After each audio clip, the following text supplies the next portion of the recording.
يا ديمة خير وعطاء ويمام نقاء وسخاء، يا نجما شع فأبهجنا، يا شعلة نور وضاء. يا ديمة خير وعطاء ويمام نقاء وسخاء، يا نجما شع فأبهجنا، يا شعلة نور وضاء. يا ديمة بذل تعطينا، هلت بعطاء تسقينا، أقبلت فأزهرت الدنيا والبشر توالى يحوينا. يا ديمة بذل.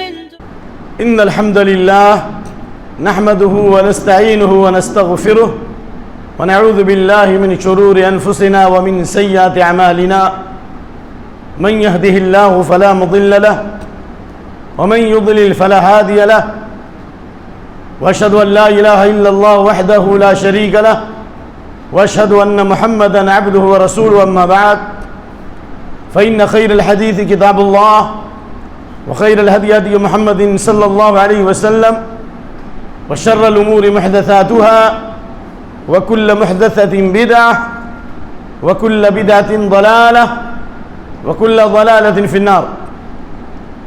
فأعوذ بالله السميع العليم من الشيطان الرجيم من همزه ونفخه ونفثه. فليحذر الذين يخالفون عن أمره أن تصيبهم فتنة أو يصيبهم عذاب أليم. وقال تعالى: ومن يشاقق الرسول من بعد ما تبين له الهدى ويتبع غير سبيل المؤمنين نوله ما تولى ونصله جهنم وساءت مصيرا. وقال تعالى: واتقوا فتنة لا تصيبن الذين ظلموا منكم خاصة واعلموا أن الله شديد العقاب. اللهم إنا نعوذ بك من زوال نعمتك وتحول عافيتك وفجاءة نقمتك وجميع سخطك. ربنا لا تزغ قلوبنا بعد إذ هديتنا وهب لنا من لدنك رحمة إنك أنت الوهاب. اللهم حبب إلينا الإيمان وزينه في قلوبنا وكره إلينا الكفر والفسوق والعصيان واجعلنا من الراشدين. اللهم اجعلنا من الراشدين، اللهم اجعلنا من الراشدين. اللهم زينا بزينة الإيمان واجعلنا هداة مهتدين. اللهم انفعنا بما علمتنا وعلمنا ما ينفعنا وزدنا علما. خطبہ مسنونہ کے بعد 3 آیتیں پڑھی گئی ہیں، اور انہی 3 آیتوں کی روشنی میں اللہ عز و جل کی توفیق سے مختصر باتیں پیش کرنے کی کوشش کروں گا۔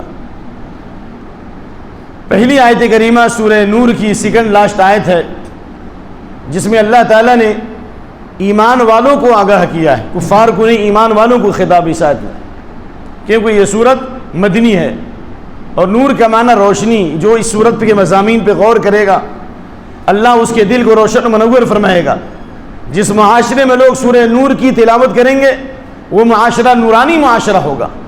جو سورہ نور کی تعلیمات کو عام کرے گا اللہ اس کے ذہن و دماغ سے اور اس کے دل سے شبہات اور شہوات کے فتنے کو دور کر دے گا۔ اللہ نے سورہ نور میں بہت سارے احکامات بیان کرنے کے بعد آخری میں بیان کیا: فَلْيَحْذَرِ الَّذِينَ يُخَالِفُونَ عَنْ أَمْرِهِ۔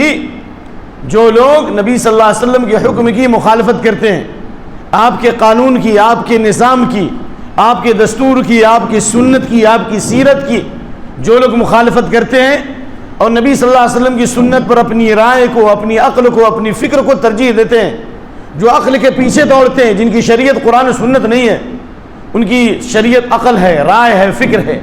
اور جس کی شریعت عقل ہوگی، جس کی شریعت فکر ہوگی، صبح کی شریعت الگ اور شام کی شریعت الگ اور دوپہر کی شریعت الگ، بیوی کی شریعت الگ اور باپ کی شریعت الگ اور ماں کی شریعت الگ، باتوں میں تضاد ہوگا۔ جو ایک بات ذہن میں پیدا ہوئی، یہ کیسے نہیں ہوا؟ تو تیری کیا حیثیت ہے جی؟ لو کان الدین بالرأی لکان اسفل الخف اولا۔ مولانا قریب آئیے، آپ جیسے لوگ دور رہیں گے تو نہیں مزہ آئے گا۔ لقمہ دینے کے لیے قریب میں رہیے نا، بھولیں گے تو۔ میرے استاد محترم ہم کو سامنے بیٹھا تھا، مولانا اشفاق صاحب حفظهم اللہ، اللہ ان کو شفا عطا فرمائے۔ لو کان الدین بالرأی لکان اسفل الخف اولا بالمسح من اعلیٰ۔ آپ اپنی رائے سے بات کرتے ہو، اپنے ذہن سے ایک نئی چیز پیدا کرتے ہو، ایسا کیوں نہیں ہوا؟ الم یکن نطفۃ من ماء الم نخلق من ماء مہین، تو ایک ذلیل قطرے سے اور نطفے سے پیدا کیا گیا ہے، حقیر نطفے سے پیدا کیا ہے، اور جب اللہ نے عقل و شعور دے دیا تو فیدا و خصیم مبین، جھگڑا کرتا ہے، بحث کرتا ہے، کیا حیثیت ہے تیری؟ وخلق الانسان ضعیفا، انسان کمزور پیدا کیا گیا، جسم کے اعتبار سے بھی کمزور اور علم کے اعتبار سے بھی کمزور۔ وما اوتیتم من العلم الا قلیلا، تم علم بہت بہت کم دیا گیا۔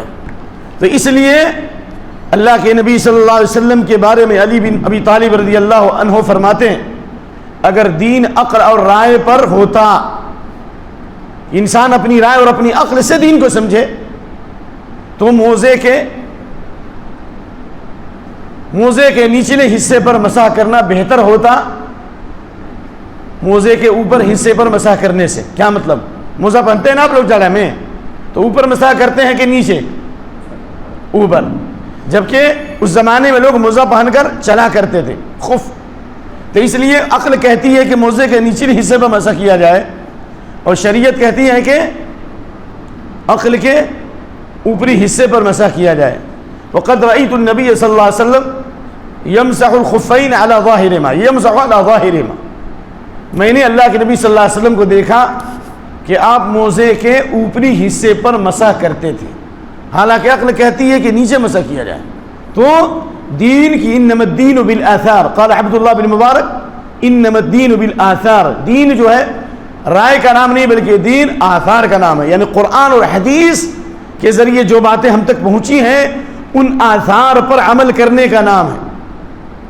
اتہموا رأیکم، بخاری میں عسل بن حنیف کا قول ہے، بخاری میں کتاب العلم، اتہموا رأیکم، انہوں نے کہا تھا جنگ صفین کے دن کہا تھا اتہموا رأیکم، اپنی رائے کو متہم کرو۔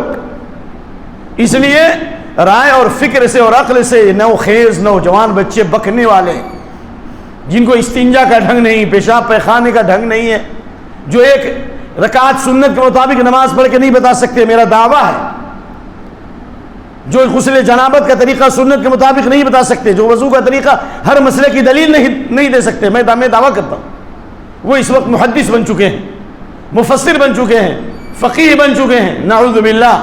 اس لیے میں جس کی طرف آپ حضرات کی توجہ مبذول کرانا چاہتا ہوں اللہ کی توفیق سے، وہ یہ ہے کہ حضرت عمر بن خطاب نے فرمایا دارمی کے مقدمے میں، ان اصحاب الرأی اعداء السنن،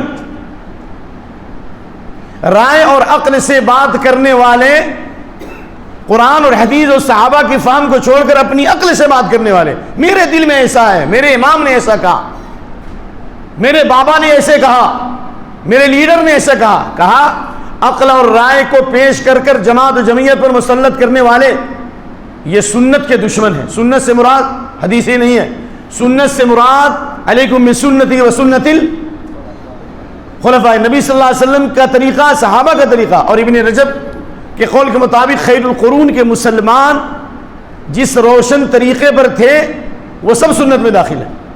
کہا کہ رائے سے بات کرنے والے یہ سنت کے دشمن ہیں، اعیتہم احادیث رسول اللہ صلی اللہ علیہ وسلم ان یحفظوها، نبی صلی اللہ علیہ وسلم کی حدیث کا حفظ کرنا ان کے لیے گرا گزرتا ہے۔ جو لوگ جمعیت اور جماعت کے مسلک پر اعتراض کر رہے ہیں، کہتے ہیں کہ یہاں کے علماء عالم نہیں ہیں، کس کے دم میں ہے، آؤ میں کتاب التوحید سناتا ہوں، میں بخاری سناتا ہوں تجھے، میں تمہیں ریاض الصالحین سناتا ہوں، تو صرف اور صرف 3 حدیث سنا دے، تو ایک صفحہ قرآن پڑھ دے، جس کو تھوکنے کا ڈھنگ نہیں۔ بندر کو کیا معلوم کہ ادرک کا ثواب کیا ہے؟ تم نے کیا سمجھ لیا ہے؟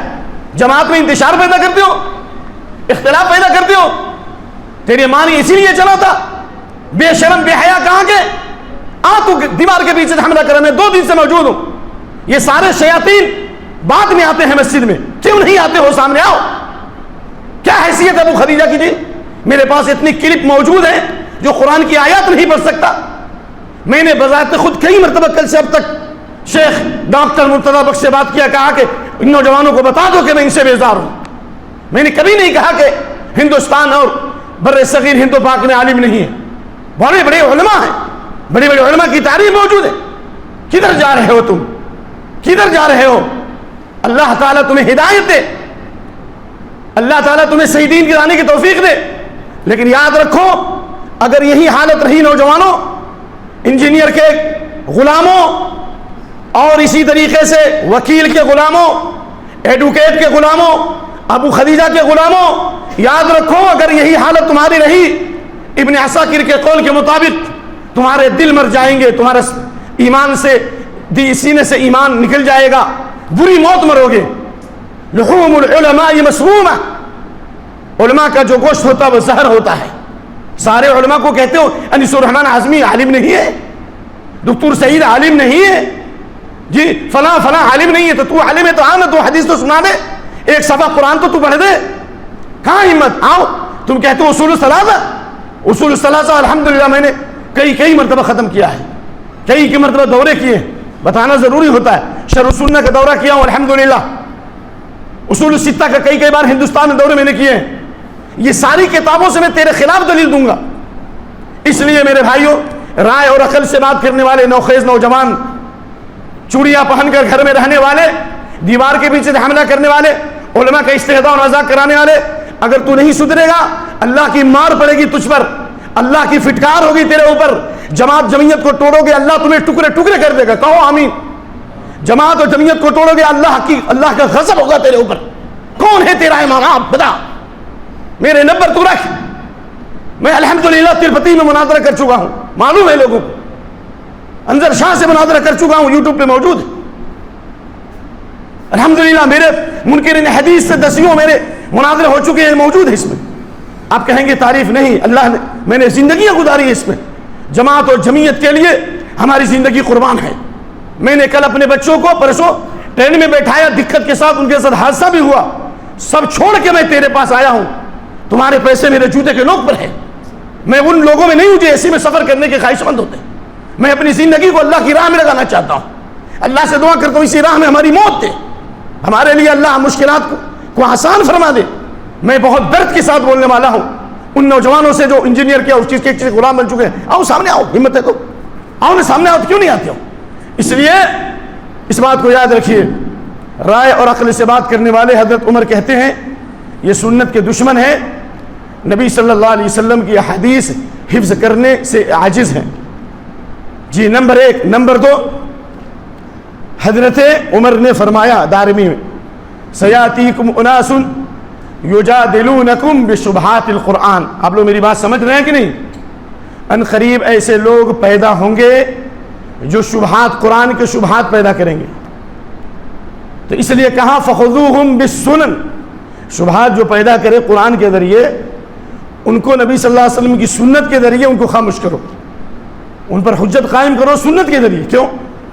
اس لیے کہ فإن اصحاب السنن اعلم بکتاب اللہ، سنت پر چلنے والے، سنت کی دعوت دینے والے اللہ کی کتاب کو زیادہ سمجھنے والے ہیں.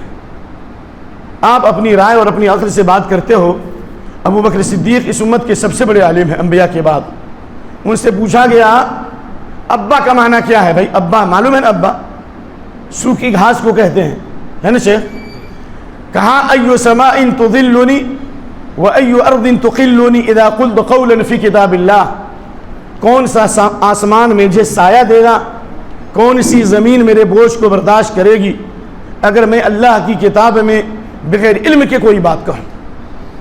یعنی معنی لفظی معنی واضح ہے، لیکن اس آیت کی تفسیر انہوں نے رسول اللہ سے نہیں سنی تھی کہ ابا کا معنی کیا ہے. حالانکہ لفظی معنی کیا ہے؟ گھاس، سوکھی گھاس، ہے نا. کہا کہ کون سا آسمان سایہ دے گا اور کون سی زمین میرے بوجھ کو برداشت کرے گی اگر میں بغیر علم کے اللہ کی کتاب میں کوئی بات کروں. حضرت ابو بکر صدیق ڈر رہے ہیں، جبکہ بخاری کی روایت ہے کہ صحابہ کا اتفاق تھا کہ وکان ابو بکر اعلمنا. جس طرح تمام صحابہ میں ابو بکر صدیق سب سے افضل، تمام امت میں سب سے افضل، اسی طرح علم کے اعتبار سے بھی حضرت ابو بکر صدیق سب سے بڑے. ابا کا معنی ان کو نہیں معلوم، انہوں نے اپنی عقل سے نہیں بتایا. جی حضرت عمر بن خطاب سے پوچھا گیا او یاخذہم علی تخوف، اللہ اس بات پہ قادر ہے کہ ان کو گرفت کرے ڈرا کر کے، ڈر پیدا کر کے. تو ڈر پیدا کر کے لفظی معنی تخوف ہے، لیکن اس آیت کی تفسیر انہوں نے رسول اللہ سے نہیں سنی تو کہا ان ھذا لہو التکلف یا عمر، اے عمر یہ بہت تکلف ہے، یعنی جس چیز کا علم نہ ہو اے عمر آگے مت بڑھو۔ سبحان اللہ جی۔ اور اسی طریقے سے بہت سارے صحابہ کرام سے قرآن کی آیات کی تفسیر پوچھی گئی۔ حضرت سعید بن مسیب تمام تابعین میں سب سے پہلے نمبر کے بڑے عالم تھے، سید التابعین کہا گیا۔ حدیث کے اندر اصول کے مطابق اگر سعید بن مسیب کہہ دے قال رسول اللہ تو اس کی حیثیت مرفوع کے درجے کی ہوتی ہے، لیکن سعید بن مسیب اور چند تابعین کو چھوڑ کر اگر وہ قال رسول اللہ کہیں گے تو وہ حدیث مرفوع نہیں ہوتی، وہ مرسل روایت ضعیف کی قسم ہوتی ہے۔ سعید بن مسیب سے جو سوال آتا تھا قرآن کی تفسیر کے مسئلے میں اس آیت کی تفسیر کا مطلب کیا ہے، تو سعید بن مسیب نہیں بتاتے تھے، کہتے تھے نہیں مجھ سے بڑا عالم کون ہے، مجھ سے بڑے عالم قرآن کی تفسیر کے بڑے عالم عطا بن ابی رباح، کیا نام ہے، عطا بن، جنہوں نے عبداللہ بن عباس سے قرآن کی تفسیر سیکھی ہے، ان سے جا کے پوچھو، مجاہد سے جا کے پوچھو، اکرمہ سے پوچھو۔ تو علم رکھتے ہوئے خاموش رہنا اور اپنے سے بڑے عالم کی طرف ٹرانسفر کرنا یہ سلف صالحین کی پہچان تھی۔ آج کہتے ہو سلف صالحین سپر کہتے ہو، میں نے کل کیا بتایا، اپنے آپ کو سپر کہنے والا کون ہے؟ پہلی بار دنیا میں اپنے آپ کو پہلی بار سپر کہنے والا کون ہے بھائی؟ بولو بھائی ادھر سے، شیطان۔ دلیل انا خیر منہ، میں پورے دعوے کے ساتھ کہتا ہوں، خیر یہ سپرلیٹو ڈگری ہے، ڈگری جانتے ہیں نا آپ لوگ، ہم سے زیادہ جانتے ہیں، کمپیریٹو ڈگری اور سپر اخیر۔ میں سپر ہوں کس سے؟ آدم سے۔ سپر کہنے کی وجہ سے قیامت تک لعنت، سپر کہنے کی وجہ سے اللہ کی رحمت سے دور، سپر کہنے کی وجہ سے اللہ نے فرما دیا کہ تو و تیری ذریت اور جو تیری پیروی کرے سب کا ٹھکانہ جہنم ہے۔ تو کیا ہے؟ اللہ فرماتا فلا تزکوا انفسکم، اپنی بڑائی مت بیان کرو، اپنی جماعت کی بڑائی مت بیان کرو، اپنی شیخی مت برخارو، اللہ کو زیادہ معلوم ہے کون متقی ہے۔ اپنے آپ کو سپر کہتے ہو، بے شرم کہاں کے؟ حضرت ابو بکر صدیق رضی اللہ عنہ خلیفہ بن رہے ہیں اور فرما رہے ہیں فإنی قد ولیت علیکم ولست بخیر منکم، میں تم پر خلیفہ بنایا گیا ہوں، میں سپر نہیں ہوں۔ کسی کو اگر ہمت ہے تو اس ترجمے پر اعتراض کر کے دیکھیں، ہمت ہے، میں جو ترجمہ کیا ہوں میں تم سے سپر نہیں ہوں، کیوں؟ انگلش میں وہی ترجمہ ہوگا، اردو میں ترجمہ ہوگا میں تم سے بہتر نہیں ہوں۔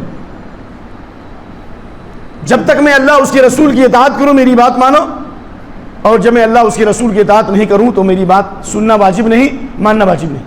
ان احسنت فاعینونی، اگر میں اچھا کام کروں تو میری مدد کرو، اور میں برا کام کروں تو مجھے سیدھا کر دو۔ یہ ابو بکر صدیق کا جملہ ہے۔ اس لیے یہ دعویٰ کرنا کہ ہم ہی صحیح اور ہماری بات صحیح، جماعت و جمعیت پر دیوار کے پیچھے حملہ کرنا، اللہ کے نبی کی حدیث ہے بایعت رسول اللہ صلی اللہ علیہ وسلم علی اقام الصلاۃ وایتاء الزکاۃ والنصح لکل مسلم، الدین النصیحہ، الدین النصیحہ، الدین النصیحہ۔ جریر بن عبداللہ بجلی کی حدیث ہے کہ میں نے اللہ کے رسول صلی اللہ علیہ وسلم سے بیعت کیا نماز قائم کرنے پر، زکوٰۃ دینے پر، اور ہر مسلمان کے ساتھ خیر خواہی کرنے پر۔ جس طرح نماز اور زکوٰۃ فرض ہے اسی طرح مسلمان کے ساتھ خیر خواہی کرنا فرض ہے۔ اگر آپ خیر خواہ ہو تو ہماری کمزوریوں کو بتاؤ بھائی، کیوں نہیں بتاتے آپ؟ کیوں حملہ کرتے ہو پیچھے سے؟ اور اللہ کے نبی صلی اللہ علیہ وسلم نے فرمایا دین خیر خواہی کا نام ہے، دین خیر خواہی کا نام، مسلم شریف ترمذی، دین خیر خواہی کا نام ہے، 3 بار فرمایا۔ دین کس کا نام ہے جی؟ خیر خواہی کا۔ اور خیر خواہی کا مطلب کیا ہے؟ قیل لمن یا رسول اللہ قال للہ ولکتابہ ولرسولہ ولأئمۃ المسلمین وعامتہ۔ خیر خواہی کس کے ساتھ ہوگی؟ نمبر 1 اللہ کے ساتھ۔ خیر خواہی کس کے ساتھ ہوگی؟ رسول کے ساتھ۔ خیر خواہی کس کے ساتھ ہوگی؟ اللہ کی کتاب کے ساتھ۔ خیر خواہی کس کے ساتھ ہوگی جی؟ مسلمانوں کے جو ذمہ دار ہیں ان کے ساتھ۔ خیر خواہی کن کے ساتھ ہوگی؟ عام مسلمانوں کے ساتھ۔ آئیے، خیر خواہی کا کیا مطلب ہے بھائی؟ اللہ کے ساتھ خیر خواہی، اللہ کے ساتھ خیر خواہی یہ ہے کہ اللہ کی عبادت میں اخلاص پیدا کرو، ریاکاری اور دکھاوا مت کرو، جھکو اللہ کے سامنے۔ اللہ جھکنے کو پسند کرتا ہے۔ من تواضع للہ رفعہ اللہ وما تواضع احد الا رفعہ اللہ، جو اللہ کے لیے جھکتا ہے اللہ اس کو بلند کرتا ہے۔ نمبر 1 رسول کے ساتھ خیر خواہی کیا ہے؟ رسول صلی اللہ علیہ وسلم کی ذات سے محبت، آپ کی سنت سے محبت، اور آپ صلی اللہ علیہ وسلم کی سنت پر جو حملہ ہو اس کا کیا کرو؟ دفاع کرو۔ نبی کی وفات کے بعد جب ایک طبقہ پیدا ہو گیا جس نے زکوٰۃ دینا بند کر دیا، ابو بکر صدیق نے ان سے قتال کیا کہ نہیں؟ مسیلمہ کذاب اور ان کے حاشیہ برداروں سے ابو بکر صدیق نے قتال کیا کہ نہیں؟ جس میں 700 سے زیادہ صحابہ شہید ہو گئے، 12,000 کے قریب مسیلمہ کذاب کی جماعت کے لوگ مارے گئے۔ حدیقۃ الموت جو موت کا پارک ہے، الحمدللہ میرا سکن بھی اسی کے پاس، میں اسی جگہ رہا ہوں، وہ سب منظر دیکھا ہوں، میں وہاں سار دیکھ کے آ رہا ہوں، آنکھوں نے دیکھا جی۔ تو حضرت ابو بکر صدیق نے رسول اللہ کے ساتھ خیرخواہی کی، سنت پر جو حملے ہوئے اس کا دفاع کیا ہے۔ اس لیے آخری زمانے میں جو لوگ سنت پہ قائم رہیں گے، فتنوں کے دور میں دین پہ قائم رہیں گے، اللہ کے نبی صلی اللہ علیہ وسلم نے فرمایا الصبر فیہن کالقبض علی الجمر، دین پہ ثابت قدم رہنا اتنا مشکل ہوگا گویا کہ ہاتھ میں چنگاری کا رکھنا۔ للعامل فیہن اجر 50 رجلا، جو دین پہ ثابت قدم رہے گا فتنوں کے وقت میں 50 لوگوں کا ثواب ملے گا۔ صحابہ نے پوچھا ہم میں سے 50 یا ان میں سے 50؟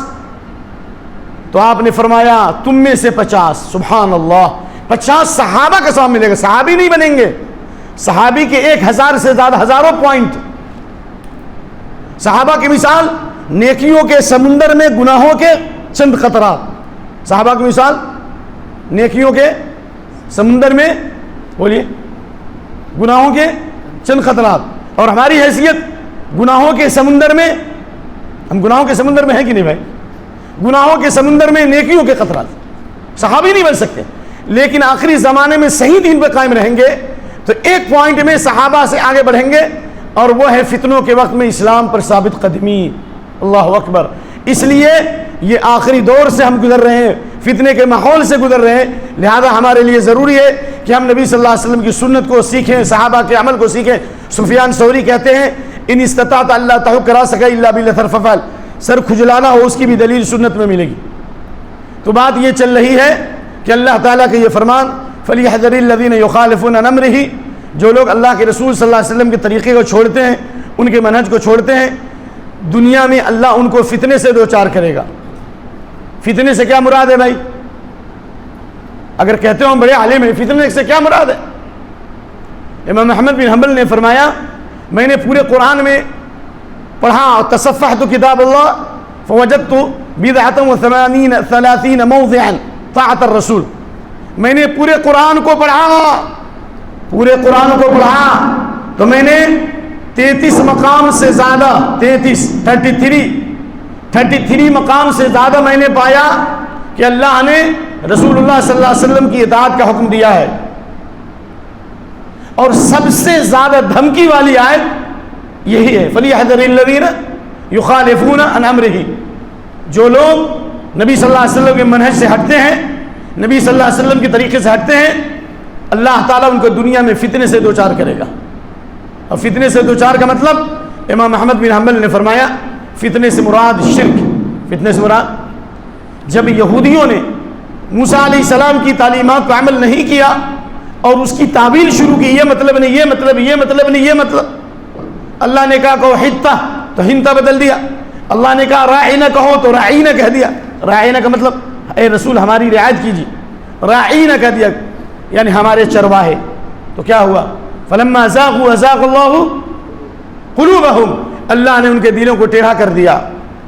تو جو آدمی بھی سنت کی بات کو سنے گا اور اس کی عقلی تعبیر کرے گا، اللہ اس کے دل میں کجی پیدا کر دے گا۔ اور امام ابن کثیر نے فرمایا فَلْيَحْذَرْ وَلْيَخْشَ مَنْ خَالَفَ شَرِيعَةَ اللَّهِ بَاطِنًا وَظَاهِرًا، جو اللہ کے رسول کی شریعت کی مخالفت کرتا ہو، نبی کے شاعراں سے ہٹ جائے، عقلی گھوڑا دوڑاتا ہو، منطقی باتیں کرتا ہو، فتویٰ بازی کرتا ہو، تو اللہ اس کے دل میں یا تو شرک داخل کر دے گا، یا نفاق داخل کر دے گا، یا بدعت داخل کر دے گا۔ اس لیے اللہ رب العالمین کا یہ قول یاد رکھیے وَمَن يُشَاقِقِ الرَّسُولَ مِن بَعْدِ مَا تَبَيَّنَ لَهُ الْهُدَى وَيَتَّبِعْ غَيْرَ سَبِيلِ الْمُؤْمِنِينَ نُوَلِّهِ مَا تَوَلَّى وَنُصْلِهِ جَهَنَّمَ وَسَاءَتْ مَصِيرًا، حق واضح ہونے کے بعد، حق واضح ہونے کے بعد جو رسول صلی اللہ علیہ وسلم کی مخالفت کرے، یعنی نبی صلی اللہ علیہ وسلم کے طریقے کو چھوڑ دے. صحابہ نے صحابوں پر جرح نہیں کیا ہے, صحابہ نے صحابہ کی شان میں گستاخی نہیں کی ہے, صحابہ نے صحابہ کی شان میں فتوی بازی نہیں کی ہے.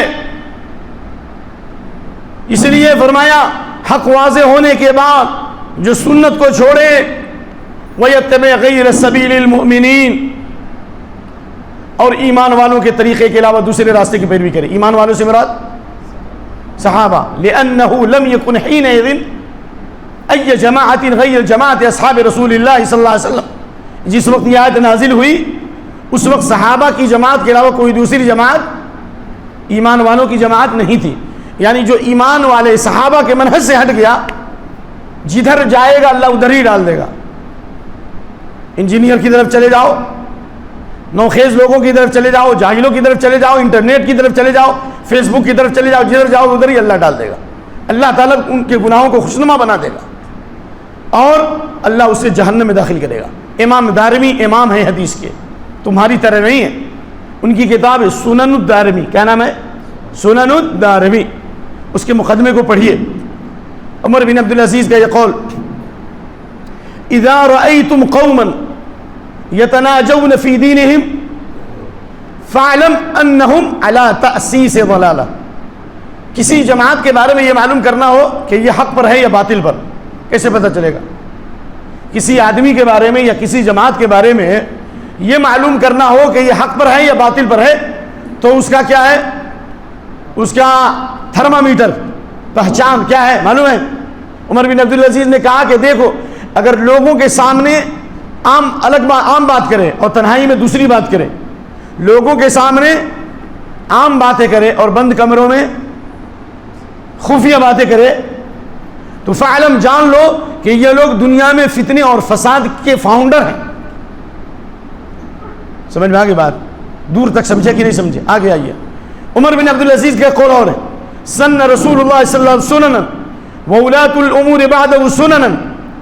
رسول اللہ صلی اللہ علیہ وسلم نے ہدایت کی سنتوں کو جاری فرمایا اور آپ کے بعد خلفائے راشدین نے ہدایت کی سنتوں کو جاری فرمایا. الاخذ بها تصدیق لکتاب اللہ, ان سنتوں کو زندہ کرنا, ان پر عمل کرنا اللہ کی کتاب کی تصدیق ہے, گویا کہ آپ اللہ کی کتاب پر عمل کر رہے ہیں. وقوۃ علی دین اللہ, اور اللہ تعالیٰ کے دین کے اوپر چلنے میں مدد ملے گی. اگر سنت پہ چلیں گے, صحابہ اور سلف کے طریقے پہ چلیں گے تو اللہ آپ کی مدد کرے گا, دشمنوں کے حملے سے بچائے گا, شیطان کے فتنے سے بچائے گا, شبہات سے بچائے گا. اس کے بعد کیا کہا؟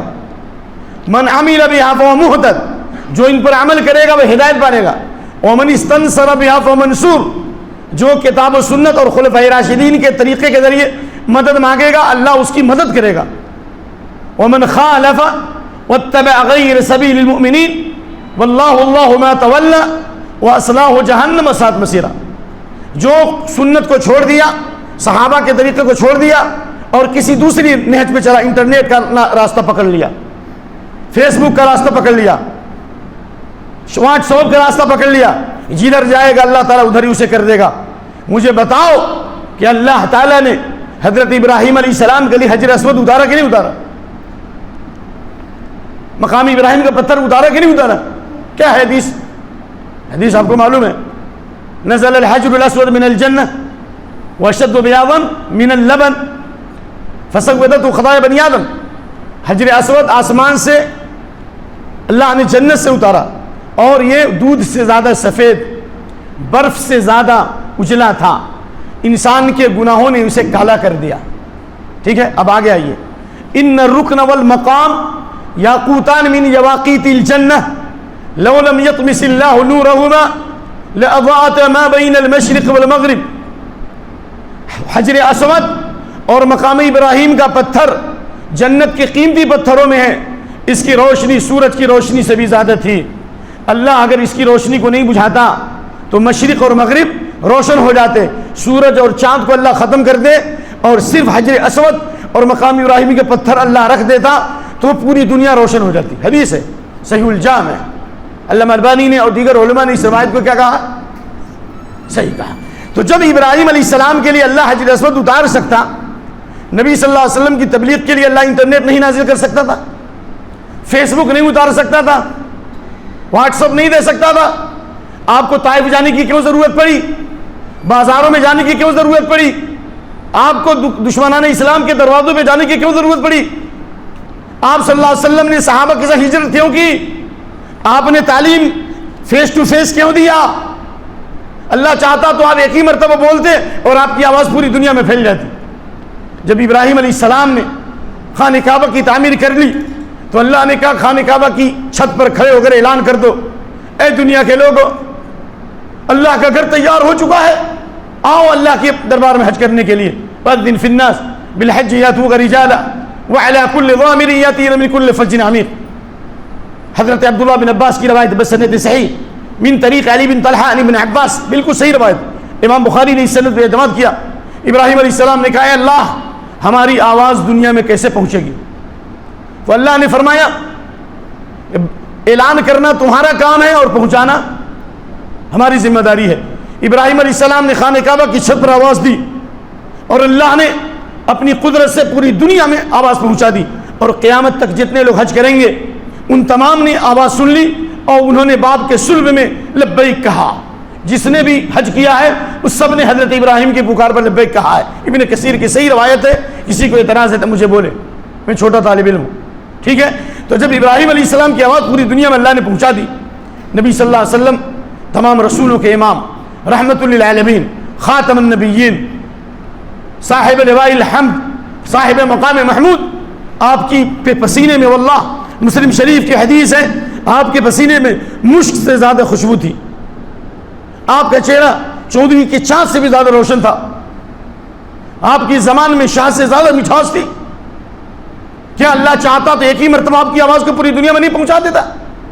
دین کو ڈالا گیا ہے اخلاق اور کردار کے ذریعے، ہم آپ سے سیکھیں، آپ ہم سے سیکھیں، یعنی ملنا ضروری ہے۔ العلم انما العلم بالتعلم، استاد شاگردی کے رشتے سے علم آئے گا، سیکھنے سے آئے گا، استاد شاگردی کا رشتہ ضروری ہے۔ نیٹ اور انٹرنیٹ سے علم حاصل کرو گے یہ دجالی علم ہے۔ امام شافعی کا قول پھر میں کہتا ہوں، من تفقہ من بطون الکتب فقد تزندق، جو صرف کتابوں سے علم حاصل کرے گا علماء سے نہیں پڑھے گا وہ زندیق بن جائے گا، مرید بن جائے گا۔ خوارج کے بارے میں کیا حدیث ہے بھائی؟ آپ نے کل سے لے کر اب تک کئی حدیثیں سنی ہے، ایک حدیث سناتا ہوں۔ آپ نے فرمایا لیس صلاتکم من صلاۃ من شیء ولیس قراءتکم من قراءۃ من شیء ولیس صیامکم من صیام من شیء۔ صحابہ کو آپ نے خطاب کیا کہ خوارج اتنی نمازیں پڑھیں گے کہ تمہاری نمازیں ان کی نمازوں کے مقابلے میں کچھ بھی نہیں ہے۔ کیا کہا آپ نے بھائی صاحب؟ اور اتنی قرآن کی قرأت کرتے ہیں وہ کہ ان کی قرأت کے مقابلے میں تمہاری قرأت کچھ بھی نہیں ہے، مسلم شریف کی حدیث ہے۔ اور اتنے نفلی روزے رکھیں گے کہ تمہارے روزے کچھ بھی نہیں ہیں، کوانٹیٹی میں تم سے زیادہ ہوں گے، لیکن یقرؤون القرآن، قرآن پڑھیں گے لیکن فإن القرآن لا یجاوز حناجرہم، قرآن ان کے حلق سے نیچے نہیں جائے گا، سمجھیں گے نہیں، علم حاصل نہیں کریں گے، پڑھنے والے ہوں گے سمجھنے والے نہیں ہوں گے، اسلام سے اس طرح نکل جائیں گے۔ یمرقون من الاسلام کما یمرق السهم من الرمیہ، اسلام سے اس طرح نکل جائیں گے جس طرح تیر کمان سے نکل جاتا ہے۔ نمازوں کے باوجود، روزوں کے باوجود گھٹے گھٹے پڑے ہوں گے، پجامے یہاں تک ہوں گے، سب ہوں گے، لیکن صحابہ سے علم حاصل نہ کرنے کی وجہ سے، استاد سے علم حاصل نہ کرنے کی وجہ سے، صرف لفظ ترجمہ پڑھنے کی وجہ سے، صحابہ سے علم حاصل نہ کرنے کی وجہ سے کیا ہوگا؟ آپ نے فرمایا شر قتلہ تحت ادیم السماء، بخاری کی حدیث ہے یہ، روئے زمین کے سب سے بدترین مقتول ہے۔ کلاب النار کہا ہے، کیا شیخ؟ جہنم کے کتے ہیں یہ لوگ۔ کیا ہے بھائی؟ یترکون یقتلون اہل الاسلام ویترکون اہل الاوثان، مسلمانوں کو وہ قتل کریں گے اور دشمنوں سے وہ دوستی رکھیں گے، کہیں گے یہ سب مرتد ہو گئے، یہ سب کافر ہو گئے، گمراہ ہو گئے، نعوذ باللہ۔ تو یہ فتنہ انٹرنیٹ کے ذریعے پھیلایا جا رہا ہے، احمد عیسیٰ کا فتنہ ہو، انجینئر مرزا کا فتنہ ہو، یا جتنے فتنے اس وقت چل رہے ہیں یہ سب اسی فتنے کی کڑی ہے میرے بھائی۔ نجا ظاہر پرستی پر اگر کچھ عقل و دانش ہے، چمکتا جو نظر آتا ہے سب سونا نہیں ہوتا۔ جس آدمی نے قرآن و سنت کا علم علماء سے حاصل نہیں کیا، تمہیں کیا حق ہے کہ تم سے علم حاصل کرو؟ شرم نہیں آتی تم کو؟ اللہ کے نبی کی حدیث موجود ہے، ان من اشراط الساعۃ یلتمس العلم عند الاصاغر، قیامت کی نشانی یہ ہے چھوٹوں سے علم حاصل کیا جائے گا۔ بھائی تم بڑے عالم ہو، یہ عبداللہ بن مبارک بڑے عالم ہے بھائی۔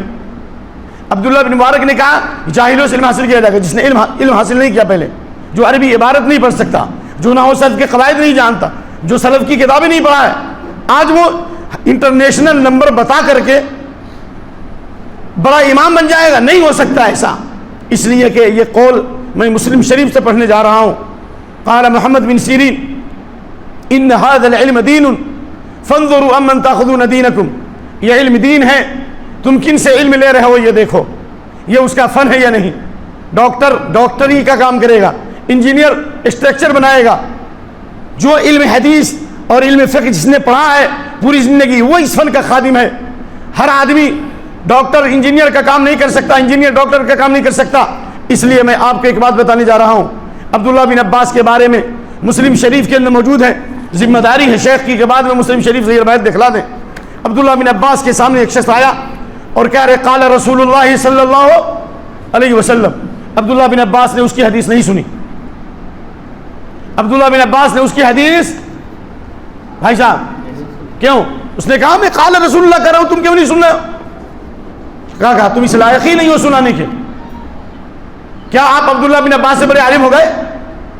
کہا کہ ایک زمانہ تھا جب قال رسول اللہ لوگ کہتے تھے ابتدرت ابصارنا، اللہ اکبر، اصغینا الی آذاننا، ایک زمانہ تھا صحابہ کا جب یہ فتنے نہیں آئے تھے، خوارج کا ظہور نہیں ہوا تھا، شیعہ نہیں آئے تھے، قدریہ کی بدعتیں پیدا نہیں ہوئی تھی، ایک زمانہ ایسا تھا کہ جب قال رسول اللہ ہم سنتے تھے تو کانوں کو کھڑا کر لیتے تھے، آنکھوں کو مرکوز کر لیتے، رونگٹے کھڑے ہو جاتے تھے۔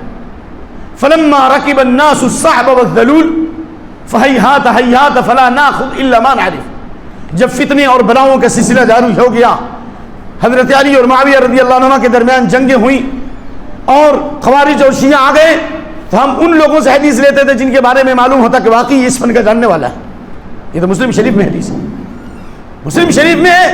اور تو اور امام مالک یہ امام دار الہجرہ ہیں، جنہوں نے کہا تھا شہیدنی 70 من اہل المدینہ انہ لا یفتی فی المدینہ الا الامام مالک، مدینہ کے 70 علماء نے، بڑے بڑے محدثین نے اس بات پر دستخط کیا تھا، سائن کیا تھا، امام مالک جب تک مدینے میں موجود ہے کوئی دوسرا مفتی نہیں ہو سکتا۔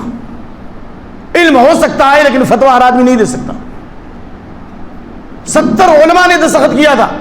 وہ امام مالک کہتے ہیں کہ مسجد نبوی کے ستونوں کے پاس، ستون کا معنی پیلر، مسجد نبی کے پیلر کے پاس بڑے بڑے اللہ والے عبادت گزار، تہجد گزار آتے اور قال رسول اللہ کہتے ہیں، مجھ سے حدیث نہیں لیتے۔ کیوں؟ حالانکہ وہ عبادت گزار ہیں، مالوں کی امانت دی جاتی، ضائع نہیں کرتے، اس لیے کہ یہ ان کا سبجیکٹ نہیں تھا، اس لیے کہ یہ ان کا سبجیکٹ نہیں تھا۔ فلما جاء الزہری، محمد بن مسلم بن شہاب الزہری، امام بخاری کے نزدیک مالک النافع عن ابن عمر، یہ سونے کی کڑی ہے، پوچھئے شیخ سے، جس روایت میں زہری نافع سے روایت کریں، مالک زہری سے اور زہری نافع سے اور نافع ابن عمر سے، اس کو امام بخاری نے کیا کہا؟ سونے کی سند۔ کہا فَإِذَا جَاءَ الزُّهْرِي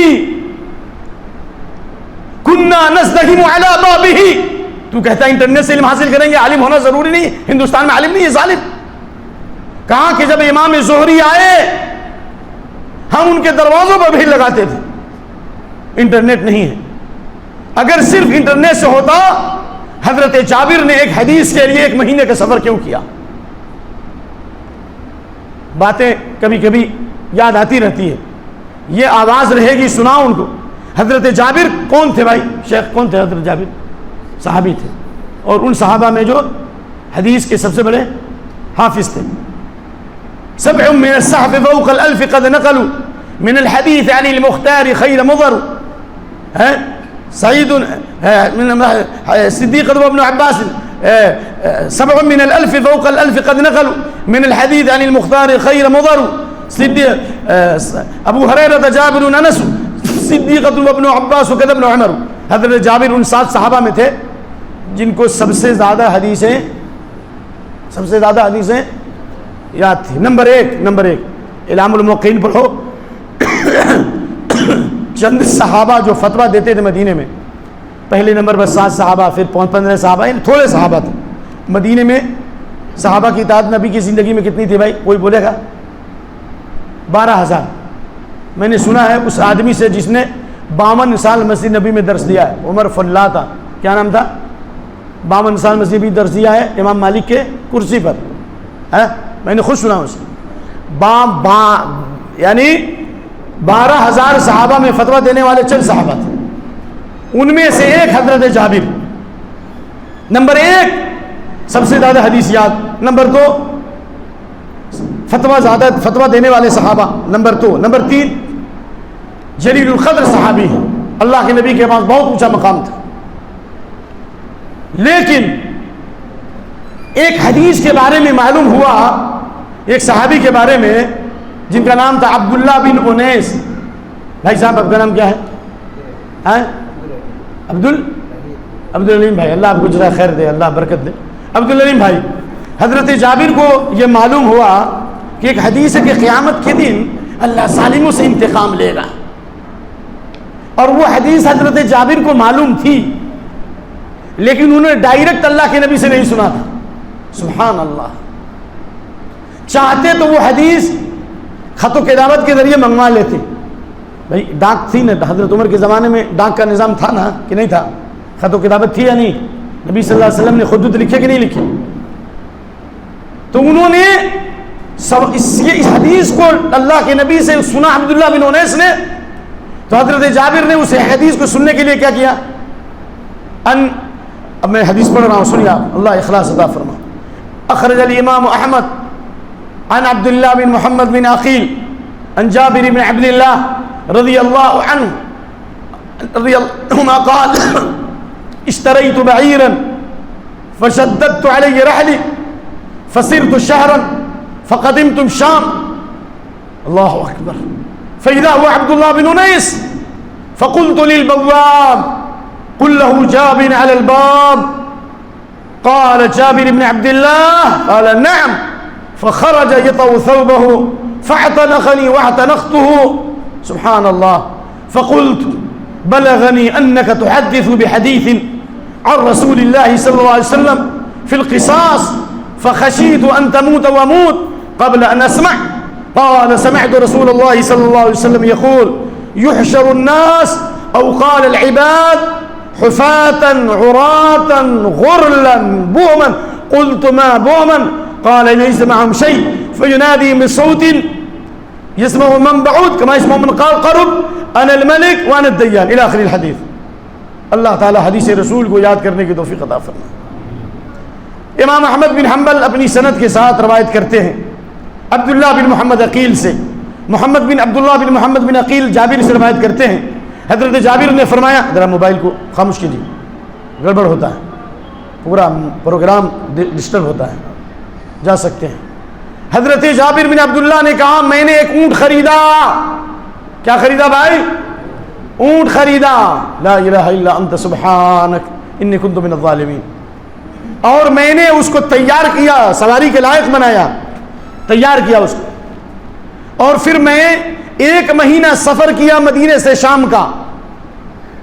کہاں سے؟ مدینے سے شام کا. کتنا دن کا سفر کیا؟ 1 مہینے کا. اب اور وہ سفر یہ انٹرنیٹ والا سفر نہیں تھا، فیس بک والا سفر نہیں تھا، ہوائی جہاز والا سفر نہیں تھا، خاردار وادیوں سے مشکلات سے گزرنا، صرف ایک حدیث کے لیے. اللہ اکبر، اللہ اکبر. ربنا ظلمنا انفسنا وان لم تغفر لنا وترحمنا. ظالموں نے برباد کر دیا دین کو، ظالموں نے برباد کر دیا دین کو. 1 مہینہ سفر کیا. 1 مہینہ سفر کرنے کے بعد معلوم ہوا کہ اس حدیث کے جاننے والے صحابی کا نام ہے عبداللہ بن انیس. عبداللہ بن انیس. دروازے پہ گئے، نہ پانی نہ کھانا نہ کچھ، علم کے حریص. دروازے پر جو دربان بیٹھا تھا یعنی خادم، اس کو کہا کہ کہو کہ جابر مدینے سے آیا ہے. یہ نہیں کہا کہ صحابی مدینے سے آیا ہے، شیخ مدینے سے آیا ہے، نعوذ باللہ. کہا جابر مدینے. آج کہتے ہیں کہ لوگ کہتے ہیں کہ علامہ البانی اپنے آپ کو طالب علم کہتے ہیں. ارے ظالم، کسی صحابی نے اپنے آپ کو عالم نہیں کہا. حضرت ابوبکر صدیق کہتے ہیں کہ میں تم سے بہتر نہیں ہوں, میں تم سے سپر نہیں ہوں. کہا کہ جابر دروازے پر ہے, اندر سے آواز آئی, جابر سے کیا جابر بن عبداللہ مدینے والے؟ کہا ہاں مدینے والے. بس فخر یتوثوبہ, کپڑے کو رونتے ہوئے آئے, اسی حالت میں کپڑا لٹک رہا تھا تیزی میں. مجھ سے معانقہ کیا, میں نے ان سے معانقہ کیا محبت میں, سبحان اللہ. کہا کہ مجھے معلوم ہوا ہے کہ قیامت کے دن اللہ تعالیٰ ظالموں سے انتقام لے گا. اس بارے میں ایک حدیث آپ نے سنی ہے, مجھے ڈر ہوا کہ اس حدیث کے سننے سے پہلے میری موت ہو جائے یا آپ دنیا سے چلے جائیں. آپ کے ان کانوں نے اللہ کے نبی سے یہ حدیث سنی ہے. میں بھی چاہتا ہوں کہ آپ کے جن کانوں نے حدیث سنی ہے اور جن زبانوں نے ان حدیث کو ادا کیا نبی کے سامنے, میں آپ کی زبان سے وہ حدیث سننا چاہتا ہوں جو آپ نے حدیث ڈائریکٹ نبی سے سنی ہے. حالانکہ حدیث معلوم ہے, منگا سکتے تھے, کتاب لکھوا کے منگا سکتے تھے. علم کے لیے سفر کیوں کیا جی؟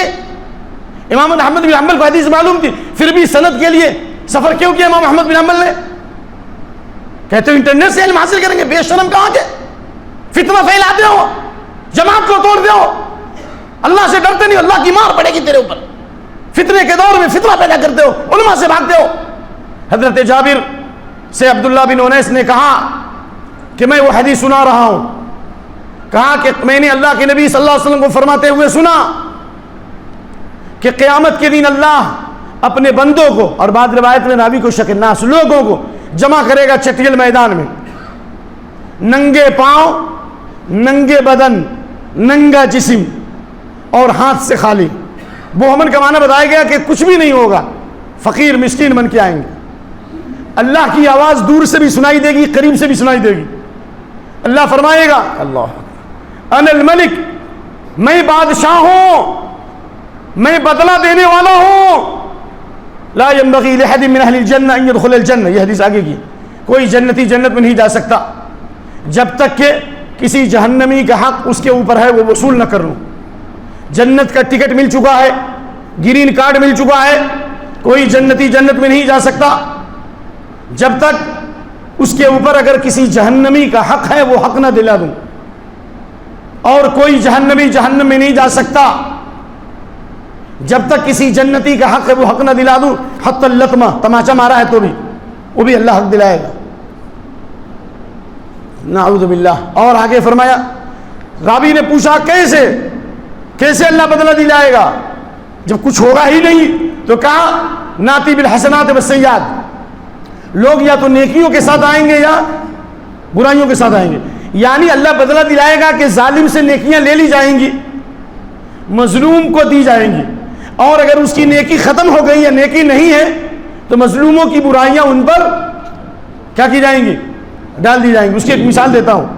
عبداللہ بن ابو بردہ, حضرت عبداللہ ابو موسیٰ اشعری کے بیٹے ابو بردہ ان ابی موسیٰ, یعنی ابو بردہ ابو موسیٰ اشعری سے روایت کرتے ہیں کہ اللہ کے نبی صلی اللہ علیہ وسلم نے فرمایا اذا کان یوم القیامہ یؤتی ناس من امتی, میری امت میں سے کچھ لوگ لائے جائیں گے, گناہ لائیں گے, امثال الجبال, پہاڑوں کی طرح گناہ ہوگا, پہاڑوں کی طرح. فیدعو اللہ, اللہ ان گناہوں کو یہود و نصارہ پہ ڈال دے گا, اور اللہ یہود و نصارہ کی جنت ایمان والوں کو دے دے گا. ایمان والوں کی اپنی بھی جنت ہوگی اور یہود و نصارہ کی بھی جنت ہوگی. وَلِمَنْ خَافَ مَقَامَ رَبِّهِ, بولیے جنتان, دو جنتیں لے کر ایمان والے چلے جائیں گے, اور ایمان والوں کی جو جہنم ہوگی وہ جہنم, اور یہود و نصارہ کی جو دونوں جہنم لے کر یہود و نصارہ جہنم میں جائیں گے. حدیث مسلم شریف میں, ٹھیک ہے نا. تو کیوں؟ اس لیے کہ شر اور فساد پھیلانے والے ہر دور ہر زمانے میں یہود و نصارہ رہے.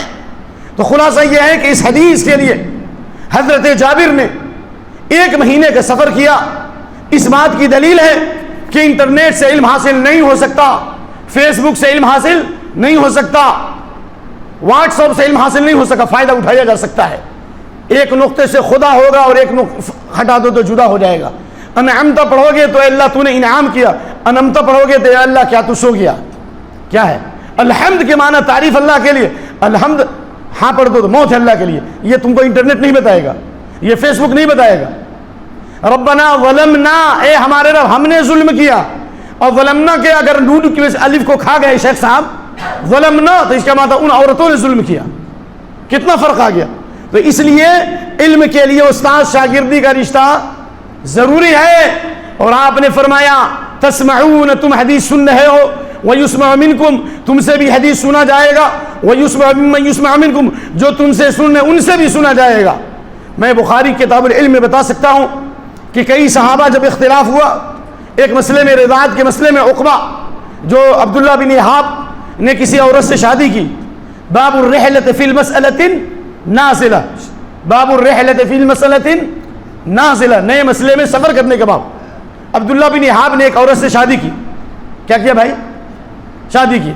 تو جس عورت سے شادی کی اس کی ماں نے, کسی عورت نے اس عورت کو بھی دودھ پلایا اور عبداللہ بن احاب کو بھی دودھ پلایا.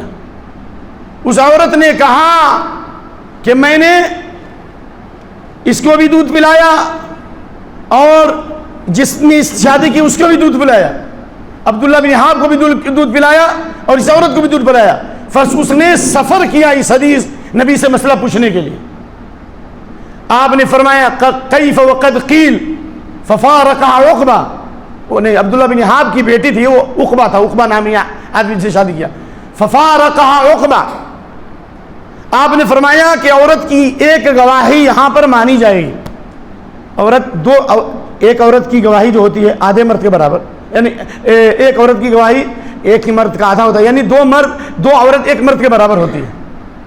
دو عورت کی گواہی ایک مرد کے برابر. لیکن اس مسئلے میں عورت کی ایک گواہی ایک مرد کے برابر ہے, بلکہ اس سے بھی زیادہ. کہا کہ میں نے عقبہ کو بھی دودھ پلایا اور اس کی بیوی کو بھی دودھ پلایا. آپ نے فرمایا کیف وقد قیل, اس کیسے جائز ہوگا, تمہارا رشتہ نہیں ہوا. ففارقها عقبہ, عقبہ نے اس عورت کو چھوڑ دیا. ونکحت غیرہا, اور اس کے علاوہ دوسرے عورت سے شادی کی. یہ مسئلہ اس حدیث کے لیے سفر کیوں کیا انہوں نے؟ معلوم یہ ہوا کہ علم کے لیے استاد سے ملنا اور سفر کرنا یہ علم کے آداب میں ہے. اس لیے خطیب بغدادی نے کتاب لکھی الرحلۃ فی طلب الحدیث, الرحلۃ فی طلب الحدیث, حدیث کے طلب میں سفر کیا ہے. اللہ اکبر. حضرت لا الہ الا انت سبحان ابو ذر غفاری نے, ابو ذر غفاری کا نام تھا خالد. کیا نام تھا؟ خالد. ابو ذر غفاری, لا الہ نہیں, ابو ذر غفاری نہیں, نبی صلی اللہ علیہ وسلم کے میزبان مدینے میں کون تھے؟ جب آپ صلی اللہ علیہ وسلم مدینے میں آئے تو آپ کی میزبانی کس نے کی؟ ابو ایوب انصاری. نعوذ باللہ. ابو ایوب انصاری ان کا نام خالد تھا. ابو ایوب انصاری نے نبی کی وفات کے بعد مدینے سے مصر کا سفر کیا. بالکل صحیح روایت ہے. صرف اس مسئلے میں کہ صحابی رسول جو حدیث جانتے ہیں, من ستر مسلمن سترہ اللہ فی الدنیا والآخرہ, جو کسی مسلمان کے عیب کو چھپائے گا اللہ دنیا اور آخرت میں اس کے عیب کو چھپائے گا. اس حدیث کے لیے انہوں نے مصر کا سفر کیا. یہ اس بات کی دلیل ہے میرے دوست, میرے عزیز, میرے بھائی, میرے دینی بھائیوں, کہ علم جو ہے انٹرنیٹ سے کتابوں سے نہیں ہوگا. فائدہ اٹھاؤ, لیکن باضابطہ آپ کو کتاب کھول کے پڑھنی پڑے گی, سیکھنی پڑے گی. ابو ہریرہ رضی اللہ تعالیٰ عنہ نے اللہ کے نبی سے رات دن حدیثیں یاد کی. عبداللہ بن عمر حدیث لکھتے تھے. الصحیفہ, نبی کی زندگی میں ایک صحیفہ انہوں نے لکھ کر کے تیار کر لیا تھا.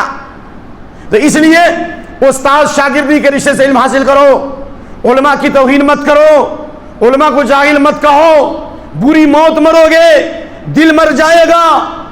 امام شافعی اور امام ابو حنیفہ کا یہ قول ہے کہ دنیا میں سب سے بڑے متقی پرہیزگار علماء ہوتے ہیں, کیونکہ علم ان کے پاس ہے. من عادى لي وليا فقد آذنته بالحرب, جو میرے ولی سے دشمنی کرے گا میں اس کے خلاف جنگ کا اعلان کرتا ہوں. جو جتنا بڑا عالم ہوگا اتنا بڑا متقی ہوگا. آپ نے علم اور تقوی دونوں کو ایک ساتھ استعمال کیا. بخاری کتاب الایمان, ان اعلمکم باللہ واتقاکم باللہ انا, میں تم میں سب سے زیادہ علم رکھنے والا اور سب سے زیادہ تقوی اختیار کرنے والا ہوں. علم اور تقوی ساتھ ساتھ ہے. جس کا علم گہرا ہوگا اس کا تقوی بھی زیادہ ہوگا. اس لیے امام شافعی نے فرمایا کہ سب سے بڑے متقی اللہ کے اولیاء کون ہیں بھائی؟ علماء ہیں. الا ان اولیاء اللہ لا خوف علیہم ولا هم یحزنون، اللہ کے اولیاء ہیں، نہ ان پر خوف ہوگا نہ غمگین ہوں گے۔ اولیاء کون؟ الذین آمنوا وکانوا یتقون، جو ایمان لائے، جو اللہ کا تقوی اختیار کرے۔ ایمان بغیر علم کے نہیں ہوتا، جس کا علم جتنا گہرا ہوگا اللہ اس کے ایمان میں اتنی قوت دے گا، اور تقوی جو علم کے مطابق جتنا عمل کرے گا اللہ اس کے تقوی میں اضافہ کرے گا۔ والذین اہتدوا زادہم ھدی وآتاہم تقواہم، جو ہدایت کے راستے پہ چلے گا اللہ اس کی ہدایت میں بھی اضافہ کرے گا، تقوی میں بھی اضافہ کرے گا۔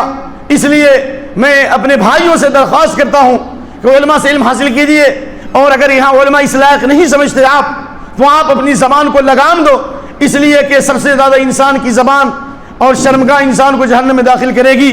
اور اس بات کو یاد رکھیے، اللہ کے نبی صلی اللہ علیہ وسلم نے فتنوں کے دور میں کہا اپنی زبان پر لگام لگانے کے لیے، اس لیے کہ آپ نے فرمایا ستکون فتنۃ ثم بکما عمیاء، ان قریب گونگے بہرے فتنے ہوں گے۔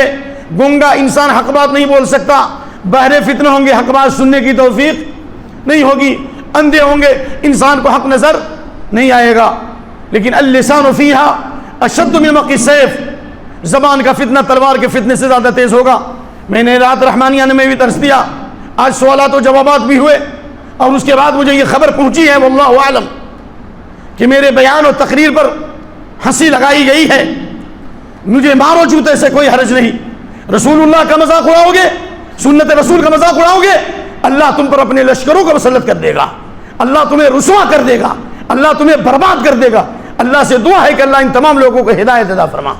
اگر ہدایت کے مستحق نہیں ہے، جمعیت اور جماعت کے اندر فتنے کرتے ہو، نکل جاؤ یہاں سے، ایسے علاقے میں چلے جاؤ جہاں پر فتنہ فائدہ کرو وہاں پر، لیکن جماعت کو برباد مت کرو۔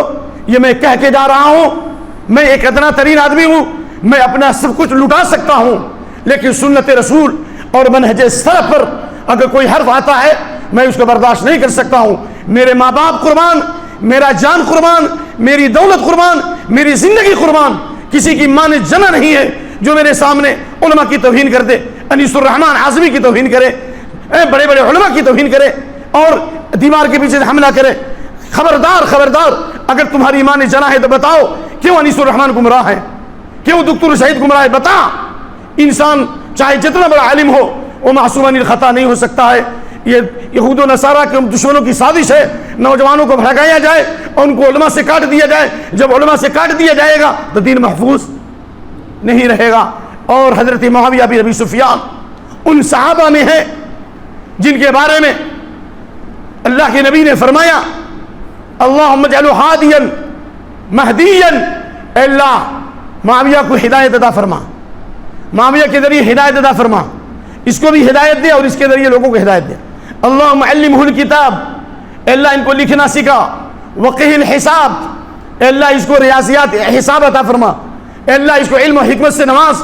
اگر معاویہ بن ابی سفیان غلط ہوتے تو آپ نے ان کو اپنی زندگی میں کاتبین وحی میں شمار کیوں کیا، وحی کی کتابت کیوں کرتے تھے؟ کیا اللہ کو معلوم نہیں تھا اتنے جھوٹے اور دجال کو؟ نعوذ باللہ آپ کاتب بنائے جی۔ وہ معاویہ جس کے بارے میں بڑے بڑے محدثین نے کہا اذا، جب دیکھو معاویہ ستر من ہتک او ہتک وراہ، معاویہ پردہ ہے، جس نے معاویہ کی توہین کی، جس نے معاویہ کے پردے کو پھاڑا، اس نے دیگر صحابہ کے پردے کو پھاڑ دیا، معاویہ کے علاوہ تمام لوگوں کے پردے کو کیا کر دیا؟ پھاڑ دیا۔ اور ابو زرع الرازی فرماتے ہیں اذا رأيت الرجل يعيب احدا من الصحابہ فاعلم انه زنديق، جب تم کسی آدمی کو دیکھو، جب تم کسی آدمی کو دیکھو کسی صحابی پر زبان طعن دراز کر رہا ہے، کسی صحابی پر فسق کا الزام لگاتا ہے، الصحابہ کلهم عدول، سارے صحابہ عادل اور سچے تھے، متقون ہیں، محتدون ہیں، ہدایت یافتہ ہیں، راشدون ہیں۔ عبداللہ بن عمر نے کہا صحابہ صادقین کے امام ہیں، جس نے کسی ایک صحابی کی توہین کی اس نے تمام صحابہ کی توہین کی، سمجھو کہ وہ زندیق ہے، وہ منافق ہے۔ کیوں؟ لأن القرآن حق والدین حق والرسول حق۔ قرآن حق ہے کہ نہیں ہے؟ دین حق ہے کہ نہیں ہے؟ رسول حق ہے کہ نہیں ہے؟ یہ قرآن و سنت و دین کو کس نے پہنچایا ہم تک؟ انما ادى الینا ذلك الصحابہ، اس دین کو پہنچانے والے ہمارے پاس صحابہ ہیں۔ الطعن فی الناقل کالطعن فی المنقول، نقل کرنے والے صحابہ پر طعن کرنا، ان کی شان میں گستاخی کرنا، ان کی شخصیت کو داغدار کرنا، گویا کہ ان کی شخصیت کو داغدار کرنا یہ اس بات کی دلیل ہے کہ ان کے ذریعے جو دین آیا ہے وہ دین بھی داغدار ہے۔ جب صحابہ سچے نہیں تو دین بھی سچا نہیں ہے، اور کیا مطلب ہو سکتا؟ اس لیے اس رافضی فتنوں کی وبا پوری دنیا میں چل رہی ہے۔ آپ دیکھ لیجئے عراق، آپ دیکھ لیجئے ایران، اور آپ دیکھ لیجئے لبنان، اور بہت سارے مسلم ممالک میں رافضیت کی تیز ہوائیں چل رہی ہیں، اور بہت سے مسلم ممالک اس زہر اور فتنے سے متاثر ہو چکے ہیں۔ پوری دنیا میں یہودی لوبی رافضیت پھیلا رہی ہے، اور ایسے موقع پر اگر اہل سنت کے پردے میں کالی کملی اوڑھ کر حضرت معاویہ کو الزام لگانا نعوذ باللہ کہ حضرت معاویہ شراب پیتے تھے، جی محمد علی مرزا اپنے کتاب سے واقعہ کربلا کے حقیقی پس منظر 72 صحیح اسانید کی روشنی میں حدیث نمبر 31 پر مسلم احمد کی روایت کے ترجمے ڈنڈی مارتے ہوئے یہ الزام لگاتا ہے کہ نعوذ باللہ امیر معاویہ اسلام لانے کے بعد شراب پیتے تھے۔ کتاب بھی موجود ہے میرے پاس نیٹ پر، جس کو دم ہے آئے میرے پاس، جی تفصیل سے میں انشاءاللہ بتاؤں گا۔ اور اس کے بعد اس کے علاوہ حضرت معاویہ رضی اللہ تعالیٰ عنہ کے بارے میں یہ حملہ کرنا نعوذ باللہ کہ امیر معاویہ اسلام لانے کے بعد حرام اشیاء استعمال کرتے تھے نعوذ باللہ، یعنی جن چیزوں کو اللہ نے حرام کیا ہے، ریشم کو حرام کیا ہے اور سونا کو حرام کیا ہے مردوں کے لیے، جو چیزیں حرام تھیں ان کو حضرت معاویہ نے استعمال کیا، جبکہ اس کے مقابلے میں صحیح حدیث موجود ہے۔ حضرت معاویہ نے کھڑے ہو کر کے اللہ اکبر، طبرانی کی روایت ہے کہ حضرت معاویہ نے خطبہ دے کر کہا، اے لوگو رسول اللہ نے 9 چیزوں سے منع کیا اور میں بھی تمہیں ان 9 چیزوں سے منع کرتا ہوں، نوحہ کرنے سے، شعر سے، دور جاہلیت کی طرح عورتوں کے بن سور کر نکلنے سے، تصاویر سے، درندوں کی کھالوں سے، موسیقی سے، سونے سے، بدکاری سے اور ریشم سے۔ اس روایت کو علامہ البانی نے صحیح کہا، لیکن مرزا صاحب کو اپنے کتابچے میں یہ روایت نقل کرنے کی توفیق نہیں ہوئی، کیونکہ یہ ان کے مقصد کے خلاف جا رہی ہے، اور وہ مقصد امیر معاویہ کی شخصیت کو گندہ کرنا ہے۔ پھر اس روایت کو علامہ البانی نے صحیح الاسناد بھی نہیں بلکہ صحیح کہا ہے، اور علامہ البانی رحمۃ اللہ علیہ نے ان کے کتابچے کے مصادر میں ہے، تو ایک ہی موضوع پر ایک ہی محقق سے صحیح روایت مرزا نے نہ لی، لیکن اس سے کم درجے والی روایت لے کر حضرت معاویہ کی شان میں گستاخی کی ہے۔ اسی طریقے سے کیا امیر معاویہ کے حکم پر حضرت علی کو منبر پر گالیاں دی جاتی تھی؟ نعوذ باللہ، یہ غلط استدلال ہے۔ اس کتاب میں بالکل واضح طور پر تردید کی گئی ہے، یہ ساری باتیں اس کتاب میں موجود ہے۔ جس نے واقعہ کربلا کا حقیقی پس منظر مرزا علی کی کتاب پڑھا ہو، انجینئر مرزا کی، وہ اس کتاب کا مطالعہ کرے وضو کر کے 2 رکعت نماز پڑھ کے، یا نہیں تو دل کو صاف کر کے اور اللہ سے دعا کرے کہ اللہ ہمیں ہدایت کا راستہ بتا دے۔ اس کے غلط ہونے کے لیے ہی کافی ہے کہ جو جس فن کا جانکار نہیں ہے، اس کی مثال ہمارے بھارت میں ایک مثال دی جاتی ہے، بہار میں، بندر کو کیا معلوم ادرک کا سواد کیا ہے؟ بندر کو ادرک کا ٹیسٹ کا کیا پتا، اسے کیا معلوم؟ جو عربی عبارت نہیں پڑھ سکتا، قرآن نہیں پڑھ سکتا، انٹرنیشنل نمبر بتانے سے ہوگا؟ اتنے سارے علماء گھاس چل رہے۔ اس لیے میں یہ آواز دے رہا ہوں آپ لوگوں کو، الحمدللہ اللہ کے فضل و کرم سے مجھے آج سفر کرنا تھا، ٹکٹ کینسل کرانی پڑی۔ جس کو بھی ہمت ہے اور جرأت ہے صاف طریقے سے آئے، انشاءاللہ دلائل کے ساتھ بات ہوگی، جس حد جب تک جان میں جان ہے، اور انشاءاللہ حق بات اللہ کی توفیق سے میں آپ کے سامنے ظاہر کروں گا۔ علماء کی توہین مت کرو، مدارس کی توہین مت کرو، صحابہ کی توہین مت کرو، ہر چمکتی ہوئی چیز کے اوپر مت جاؤ، علماء سے علم حاصل کرو۔ علماء کی توہین کرنا گویا اللہ اس کے رسول کی توہین کرنا ہے۔ جب بعض لوگوں نے بعض صحابہ کا مذاق اڑایا، منافقوں نے، اور کہا کہ یہ پیٹو ہیں اور میدان میں بھاگنے والے ہیں، تو اللہ نے آیت نازل کی، قل اب اللہ وآیاتہ ورسولہ کنتم تستہزئون، کہ اللہ کے ساتھ، اس کی آیتوں کے ساتھ اور اس کے رسول کے ساتھ مذاق کرتے ہو، لا تعتذروا، عذر اور بہانہ مت کرو، قد کفرتم بعد ایمانکم، ایمان کے بعد تم کفر کی راہ پر چل پڑے ہو۔ گویا کہ معلوم ہوا صحابہ کا مذاق اڑانے سے اللہ نے کافر کہا، اور اسی طرح علماء کا مذاق اڑانا، جن کے سینے میں علم ہے، ایمان ہے، قرآن ہے، ان کا استہزاء اور مذاق کرنا بھی کفر میں داخل ہے۔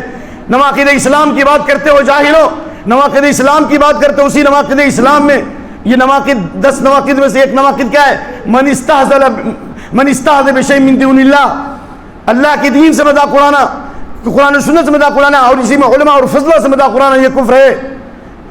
کتاب کا حوالہ دیتے ہو لیکن خود کتاب نہیں پڑھتے.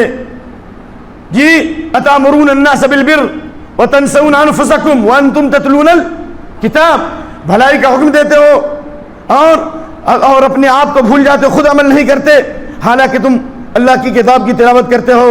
تو اس لیے آؤ صحیح منزل کی طرف، صحیح راستے کی طرف آؤ، صحابہ و سلف کے راستے پر آؤ. اللہ سے دعا ہے کہ اللہ ہم تمام لوگوں کو کتاب و سنت کی شاہراہ پر گامزن فرمائے. ظلم و فتن کی جو آندیاں چل رہی ہیں اللہ ہمارے سینے کو ایمان کے نور سے بنا ہوا فرمائے.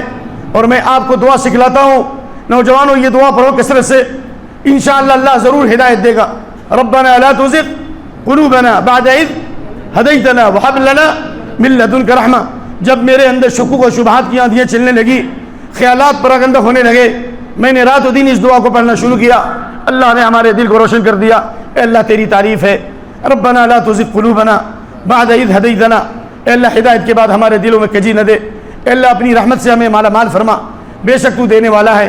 اس دعا کو پڑھو. نمبر 1. نمبر 2، ایاک نعبد و ایاک نستعین اہدنا الصراط المستقیم. یہ اس پر غور کرو اور ضرورت پڑے تو اس کو بار بار بھی پڑھو. اے اللہ ہم تیری عبادت کرتے ہیں اور تجھی سے مدد چاہتے ہیں. اللہ ہم کو ہم ایک لمحے کے لیے بھی میرے نفس کے حوالے نہ کر. اہدنا الصراط المستقیم، اے اللہ ہم کو سیدھے راستے پر چلا. نمبر 3، شیخ الاسلام ابن تیمیہ سے سوال کیا گیا، یعنی شاگردوں نے سوال کیا کہ ہمیں وصیت کیجیے، ہمیں کیا کیجیے؟ نصیحت کیجیے. تو انہوں نے 2 حدیث پیش کی. کیا پیش کی؟ میں اپنے نوجوان بھائیوں کو بھی 2 حدیث پیش کر رہا ہوں. امام ابن تیمیہ نے نصیحت کی شاگردوں کو. یہ 2 حدیث آپ کو فتنوں سے بچائے گی انشاءاللہ، پھسلنے سے بچائے گی انشاءاللہ. عمل کریں گے ہم سب انشاءاللہ. آئیے یہ نمبر 1، آپ نے فرمایا معاذ بن جبل یا معاذ بن جبل موسیٰ اشعری کو کہا تھا، کیا کہا تھا؟ اتق اللہ حیثما کنت، جہاں بھی رہو اللہ سے ڈرو. جہاں بھی رہو زبان کے معاملے میں اللہ سے ڈرو، نگاہ کے معاملے میں اللہ سے ڈرو. زبان کو قینچیوں کی طرح مت چلاؤ. جہنم میں لوگ چہرے کے بل ڈالے جائیں گے زبان کو قینچیوں کی طرح چلانے کی وجہ سے.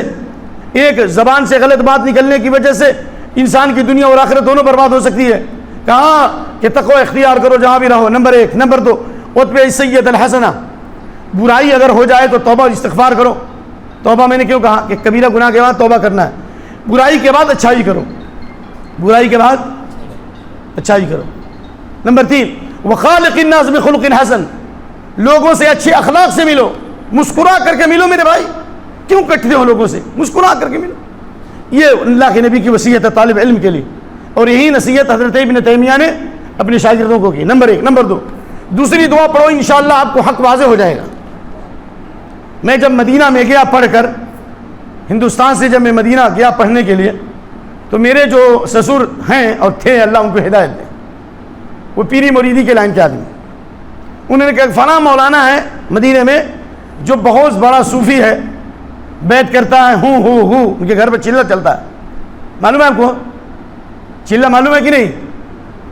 ہمارے گاؤں میں جب مولانا اسد مدنی سے جو لوگ مرید تھے شروع زمانے میں، لوگ 2 بجے 3 بجے اٹھ کر کے ہو لا الہ الا اللہ یہ اعوذ باللہ یہ ضرب لگتی تھی.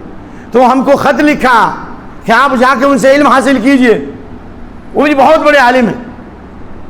ٹھیک ہے، میرے دل میں خیال آیا کہ شاید ہو سکتا بڑے عالم ہوں، کچا علم تھا نا، آج نوجوان بھٹک جاتے ہیں تو ہم بھی بھٹک سکتے ہیں. تو میں نے رو کر کے دعا کیا مسجد نبی میں، سجدے، واللہ آنسو سے مسجد نبی کی زمین بھیگ گئی. کیا دعا کیا؟ دعا کیا کہ اللہ، یہ دعا جو اللہ کے نبی صلی اللہ علیہ وسلم تہجد میں پڑھتے تھے، اللہم رب جبریل و میکائیل و اسرافیل فاطر السماوات والارض عالم الغیب والشہادہ انت تحکم بین عبادک فیما کانوا فیہ یختلفون اہدنی لما اختلف فیہ من الحق بإذنک اہدنی لما اختلف فیہ من استغفر اللہ اہدنی لما اختلف فیہ من الحق بإذنک انک تہدی من تشاء الی صراط مستقیم. بخاری شریف. تہجد کی نماز آپ یہیں سے شروع کرتے تھے نا، ہے نا؟ اے اللہ تو جبریل میکائیل کا رب ہے، آسمان و زمین کو پیدا کرنے والا ہے، غیب اور حاضر کو جاننے والا ہے، تو اپنے بندوں کے درمیان فیصلہ کرے گا قیامت کے دن اختلاف میں۔ اے اللہ اختلاف کی راہوں میں حق کا راستہ ہمارے لیے کھول دے، اے اللہ اختلاف کی راہوں میں ہدایت کا راستہ ہمارے لیے کھول دے، بے شک تو جس کو چاہتا ہے صراط مستقیم کی ہدایت دیتا ہے۔ یہی نصیحت امام ابن تیمیہ نے کی اپنے شاگردوں کو، اور یہی دعا میں نے پڑھی یا اس کے مثل رویا واللہ، آنسو گرے، اللہ ریا سے بچا۔ فوراً مغرب کی نماز میں علی بن عبد الرحمن الحذیفی، کیا نام تھا شیخ؟ علی بن عبد الرحمن الحذیفی نے تلاوت کی، کون سی آیت پڑھی؟ قل اننی ہدانی ربی الی صراط مستقیم دینا قیما ملت ابراہیم حنیفا مسلما وما کان من المشرکین۔ اے نبی کہہ دو، اور نبی کے واسطے سے سننے والے لوگوں، امت محمدیہ کے افراد، کہ میرے رب نے مجھے ہدایت دی ہے۔ کس کی ہدایت؟ صراط مستقیم کی، اور وہ ایسا کامل اور مکمل دین ہے کہ جس میں کوئی خلل اور کمی نہیں ہے، کہیں جانے کی اور جھانکنے کی ضرورت نہیں ہے۔ ابراہیم کے ملت جو یکسو تھے، ون سائڈ تھے اور مشرک نہیں تھے۔ قل ان صلاتی، آپ کا تو میری نمازیں، میری قربانیاں، میرا جینا، میرا مرنا سب کس کے لیے؟ اللہ کے لیے، اس کا کوئی شریک نہیں، اسی کا مجھے حکم دیا گیا ہے، اور میں مسلمانوں میں پہلے نمبر کا مسلمان ہوں۔ اس آیت کریمہ کی تلاوت جب میں نے سنی، میرے دل روشن ہو گئے اور یقین ہو گیا کہ ہدایت کا یہی راستہ ہے، اور جس راستے کی طرف بلا رہے ہیں وہ راستہ حق والا راستہ نہیں ہے۔ تو میں آپ سے کہہ رہا ہوں کہ اللہ فرماتا والذین جاہدوا فینا لنہدینہم سبلنا، جو ہماری راہوں میں کوشش کریں گے، ہم ضرور بھی ضرور ہم اپنے راستوں کی انہیں رہنمائی کریں گے۔ انسان نے لوہے پہ محنت کی تو اڑا لیا، چاند پہ محنت کی تو چلا گیا، اور زمین کی گہرائیوں میں اتر گیا انسان۔ آپ دین پہ محنت کرو نہ رو نہ جی، نوجوانوں، باپ مرے گا تو ضرور رو گے، ماں مرے گی تو رو گے، اللہ نہ کرے ماں باپ کا سایہ آپ کے سر سے ہٹ جائے، آپ کے ماں باپ کو لمبی عمر عطا فرمائے۔ لیکن ماں باپ کی موت تو ہم سب روتے ہیں، کیوں نہیں روتے ہو کہ اللہ ہم جہنم سے کیسے بچیں گے؟ کیوں نہیں روتے ہو کہ اللہ ہدایت کا راستہ ہمارے لیے واضح کر دے؟ کیوں نہیں روتے ہو کہ اللہ ہماری زبانوں کی اصلاح کر دے؟ کیوں نہیں روتے ہو کہ اللہ ہمیں صحیح منہج عطا فرما؟ مفتی نہ بنو میرے بھائی، عالم بنو یا طالب علم بنو، یا علم کے سننے والے بنو، یا علم سے محبت کرنے والے بنو۔ مفتی بننے کے لیے نہیں کہا گیا ہے۔ آپ مفتی کیسے ہو گئے؟ صحابہ مفتی نہیں تھے، میں نے اس سے پہلے بھی کہا، برا بن عازب نے کہا 300 بدری صحابہ کو دیکھا جن کو جنت کی سرٹیفکیٹ ملی تھی، تم کو کون سی سرٹیفکیٹ ملی ہے بھائی؟ ہے کسی کے پاس تو بتاؤ بھائی، کسی کے پاس ہے بھائی؟ کسی نوجوان کے پاس جنت کی سرٹیفکیٹ ہے؟ اللہ نے بدری کو کہا تھا جو چاہو عمل کرو میں نے معاف کر دیا، تمہارے پاس کیا ہے جی؟ بدری صحابہ کو کہا کہ حضرت برا بن عازب نے، میں نے دیکھا 300 بدری صحابہ کو جب ان سے مسئلہ پوچھا جاتا تھا، یود ان یکفی صاحبہ الفتیا، وہ اس بات کی خواہش رکھتے تھے کہ وہ فتویٰ نہ دے، ان کا ساتھی فتویٰ دے، خود جواب نہیں دیتے تھے۔ بولا نا میں، تم کیسے فتویٰ دینے لگے میرے بھائی؟ تم بڑے عالم ہو، بدری صحابہ سے بڑے عالم ہو، نعوذ باللہ۔ اور اے میرے بھائیو ڈرو، نوجوانوں ڈرو اللہ کے قہر و غضب سے، اللہ کی پھٹکار سے ڈرو، فتویٰ بازی سے ڈرو، جماعت کو توڑنے سے ڈرو۔ جو دیکھو عبد الرحمن بن لیلہ کہتے ہیں میں نے 100 انصاری صحابہ کو دیکھا، انصار جن کا نام اللہ نے انصار رکھا، جب ان سے مسئلہ پوچھا جاتا تھا دوسرے صحابی کی طرف احالہ کرتے تھے۔ حضرت عائشہ رضی اللہ عنہا جو بہت بڑی عالمہ فاضلہ تھی، ان سے مسئلہ پوچھا جا رہا ہے موضع پر مسح کرنے کے بارے میں، انہوں نے جواب نہیں دیا، کہا کہ جا کے پوچھو کس سے؟ حضرت علی سے، کیونکہ حضرت علی نے نبی کے ساتھ سفر کیا ہے، انہوں نے میرے مقابلے میں حدیثیں زیادہ سنی ہیں۔ کیوں نہیں جواب دیا جی؟ غسل کے بارے میں، حیض اور نفاس کے بارے میں سوال ہوا، انہوں نے جواب دیا۔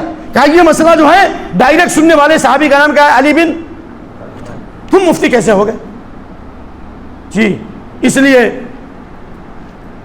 میں آپ کے سامنے یہی کہتا ہوں، پھول کی پتی سے کٹ سکتا ہے ہیرے کا جگر، پھول کی پتی سے کٹ سکتا ہے ہیرے کا جگر پھول کی پتی سے کٹ سکتا ہے، لیکن مرد نادا پر کلام نرم و نازک بے اثر، جو نا عاقبت اندیش ہے، جو بیوقوف ہے، جو نادان ہے، اس کے اوپر پوری علم حکمت کی باتیں کرو گے تو اثر نہیں کرے گی۔ واضح العلم عند غیر اہلہ کمقلد الخنازیر، نااہلوں کے سامنے علم کی بات کرنا ایسے ہی ہے جیسا کہ خنزیر کے گردن میں ہار پہنا دیا جائے، سونے کا ہار پہنا دو خنزیر کے گردن میں تو یہ توہین کس کی ہوگی؟ یہی مسئلہ ہے، حدیث ہے اللہ کی نبی تو میرے بھائی میں یہی آواز دے رہا ہوں، اور اللہ تعالیٰ کے حکم سے، اللہ کی توفیق سے میں نے جو کچھ کہا ہے، اگر اس میں جو غلطی ہے، اے اللہ تیرے اسماء حسنى صفات اولیٰ سے دعا ہے کہ رب العالمین تو ہماری مغفرت کر دے۔ اے اللہ اس مجمع میں جتنے لوگ ہیں سب کی مغفرت فرما۔ اے اللہ جہاں تک آواز جاؤ نوجوانوں کو ہدایت عطا فرما۔ یا رب تو نے دین کی طرف پلٹنے کی توفیق دے۔ امت پر ہر چہار جانب سے حملے ہیں، یہود و نصارہ، مشرکین کے، دشمنان اسلام کے، ساری تحریکیں و تنظیمیں مسلک سلف کے اوپر حملہ کر رہی ہیں۔ اگر یہ نوجوان ہمارے گھر کے لوگ اگر خود اپنے تیشہ چلانے لگیں، اپنے منہج پر حملہ کرنے لگیں، اپنے علماء کی توہین کرنے لگیں، تو پھر باقی کیا رہے گا؟ دیکھو آستین کے سانپ سے بچو، ہوشیار رہو، جو دشمن دور کا ہے وہ نظر آتا ہے، لیکن آستین کے سانپ سے بچو، کہیں ایسا نہ ہو کہ آپ کو مرتد نہ بنا دیں، کہیں ایسا نہ ہو کہ آپ کے دین سے پھیر دیں۔ آئیے علماء سے علم حاصل کیجئے۔ ہم سے شکایت ہے، ہم ہزار شکایتیں سن لیں گے، آپ کی گالیاں بھی سنیں گے، آپ کی مار بھی برداشت کریں گے، لیکن علماء کی توہین مت کرو، فقہا کی توہین مت کرو، جاہل مت کہو، جماعت اہل حدیث پر حملہ مت کرو۔ کسی ایک چیز کے خراب ہونے سے ساری چیزیں خراب نہیں ہوتی۔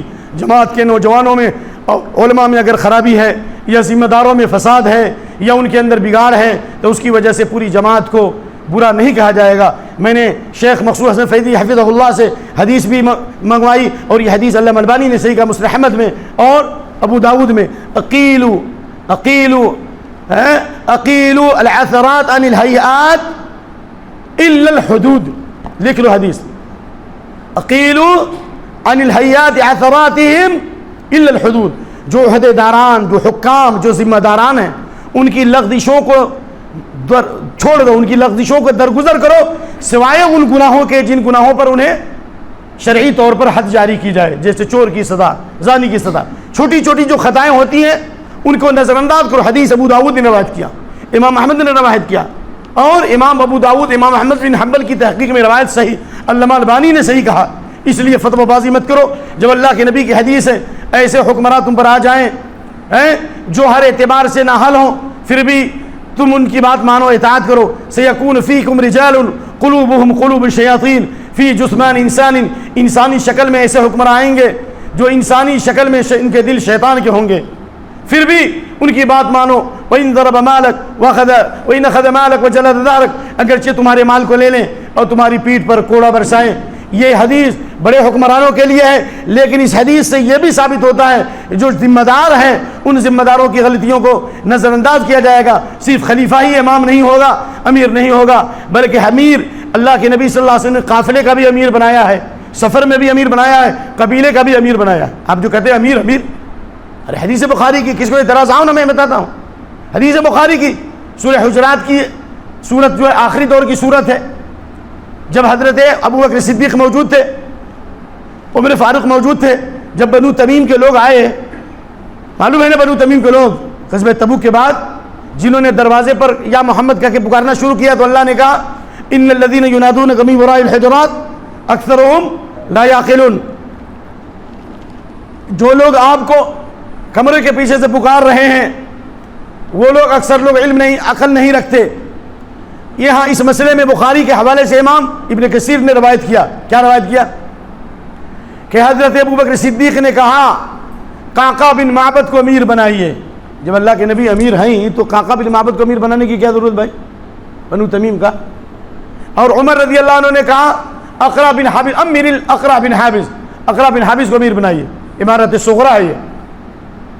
فارتفعت اصواتهم فقال ابو بکر یا عمر ما تريد الا خلافي، قال لا اريد خلافك، فارتفعت اصواتهما عند رسول اللہ صلی اللہ علیہ وسلم۔ ابو بکر و عمر کی آواز بلند ہو گئی اس مسئلے میں کہ امیر کس کو بنایا جائے۔ جب اللہ کے نبی امیر ہیں، امام ہیں، پھر اقرع بن حابس کو امیر بنانے کا کیا مطلب؟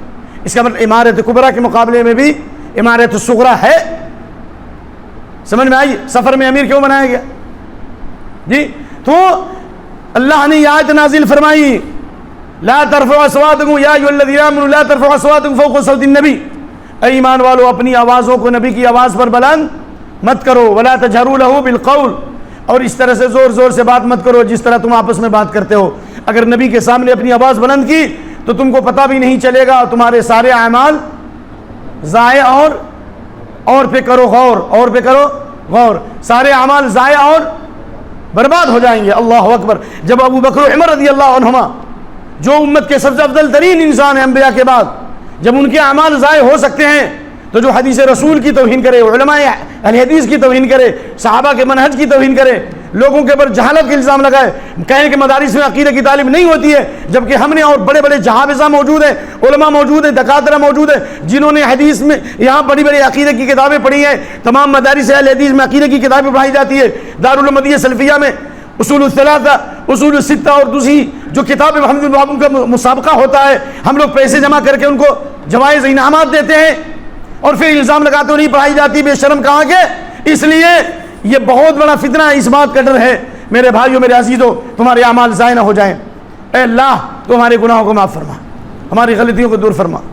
اے اللہ تیرے اسماء حسنی صفات اولا سے دعا کرتے ہیں۔ اے اللہ حضرت ابراہیم کے اوپر آگ کو سلامتی بنانے والے، حضرت یعقوب کو جیل کی سلاخوں سے نکال کر مصر کا بادشاہ بنانے والے، حضرت موسیٰ اور ان کی قوم کو دریا پار کرانے والے، حضرت یوسف علیہ السلام کو جیل کی سلاخوں سے نکال کر مصر کا بے تاج بادشاہ بنانے والے، حضرت یونس کو مچھلی کے پیٹ سے نکالنے والے۔ اے اللہ تو ہی ہے جس نے حضرت ایوب کو شفا عطا فرمائی۔ اے اللہ ہمیں بھی شفا عطا فرما، ہمارے نوجوانوں کو بھی شفا عطا فرما، ہمارے بچوں کو بیویوں کو آنکھوں کی ٹھنڈک بنا۔ اے اللہ تو ہر چیز پہ قادر ہے، ان نوجوانوں کو ہدایت عطا فرما۔ اے اللہ ان کو صحیح دین کی طرف پلٹنے کی توفیق عطا فرما۔ اے اللہ ان کی گمراہی سے بچا، اے اللہ ان کو حفوات سے بچا، اے اللہ کجروں کی کجروی سے بچا، اور یہود و نصارہ اور دشمنان اسلام کی سازشوں سے ان کی عقل کی، ان کی دماغ کی، ان کی فکری حفاظت فرما۔ علماء کی قدر کرنے کی توفیق دے، صحابہ اور سلف کے منہج کے مطابق علم حاصل کرنے اور دعوت دینے اور صبر کرنے اور صبر کی تلقین کی توفیق عطا فرما۔ بے شک تو ہر چیز پہ قادر ہے۔ اللہم اقسم لنا من خشیتک ما یحول بی بیننا وبین معصیتک۔ اے اللہ اپنے ڈر و خوف عطا فرما تاکہ ہم تیری معصیت اور گناہ سے بچ سکیں۔ ومن طاعتک ما تبلغنا بی جنتک۔ اے اللہ اپنی طاعت اور بندگی کی توفیق دے تاکہ ہم جنت میں جا سکیں۔ ومن الیقین ما تهون علینا مصائب الدنیا۔ شبہات اور شہوات سے بچا، ایمان و یقین کے نور سے ہمارے دلوں کو منور فرما، دنیا کی مصیبتیں تاکہ آسان ہو جائیں۔ اللہم متعنا باسماعنا۔ اے اللہ ہمیں اپنے کانوں سے فائدہ پہنچا، وابصارنا آنکھوں سے فائدہ پہنچا، وقواتنا بدن ما بقیتنا جو بھی طاقت و قوت دی ہے اس سے ہمیں فائدہ پہنچا۔ وجعل الوارث منا ہمارے جو آتا ہے ان کو خیر کے کاموں میں لگا دے۔ وجعل ثارنا علی من ظلمنا۔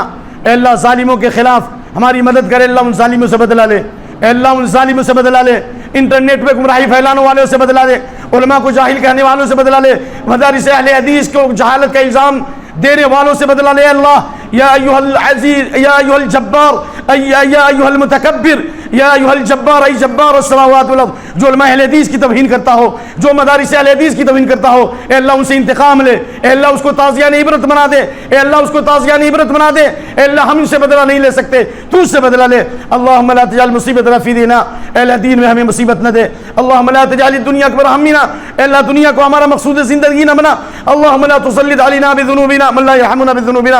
اے اللہ ہمارے گناہوں کی وجہ سے ہمارے اوپر ظالموں کو مسلط نہ کر۔ یہ نوجوان جو بھٹک رہے ہیں، صحیح منہج سے ہٹ رہے ہیں، یہ ہمارے گناہوں کی وجہ سے۔ اگر ہم قرآن حدیث میں ہوتے اور ہم یہاں پر دینی حلقات قائم کرتے، اصول الثلاثہ کا دورہ قائم کرتے، کشف شبہات کا دورہ قائم کرتے، اے شرح السنہ کا دورہ کرتے، اصول الستہ کا دورہ میں 2 بار کر چکا ہوں الحمدللہ، اصول الستہ کا دورہ کرتے تو انشاءاللہ یہ نوجوان امید تھی کہ نہیں بھٹکتے۔ ہم غفلت میں رہ گئے، ہم اپنے کاروبار میں لگ گئے، ہم اپنی دنیا کو چکا چوند کرنے میں لگ گئے، چمکتی ہوئی چیز پر فدا ہو گئے۔ اس لیے ابھی بھی ہوش کے ناخن لیجئے میرے بھائیوں، جماعت و جمعیت کے ذمہ داروں، بلکہ میں درخواست کروں گا کہ کل میرے جانے کا ہو گیا، آپ جمعیت کے ذمہ داروں سے، مساجد کے ذمہ داروں سے اور جمعیت کے ذمہ داروں سے میں بھیک مانگتا ہوں کہ آپ لوگ تھوڑی دیر کے لیے عشاء کے بعد یا تو اس مسجد میں بیٹھیے یا کہیں پہ بیٹھیے، میں آپ سے بھیک مانگتا ہوں 10-15 منٹ وقت دیجیے تاکہ میں آپ سے مشورہ کر سکوں، میں آپ کے سامنے کچھ باتیں پیش کر سکوں کہ ہمیں دعوت کا کام کیسے کرنا ہے، ہمیں نوجوان بھائیوں کی تربیت کیسے کرنی ہے، ہمیں کس طرح بیت المال کو مضبوط کرنا ہے، ہمیں کس طرح اس جماعت کو پیچیدگی سے نکالنا ہے۔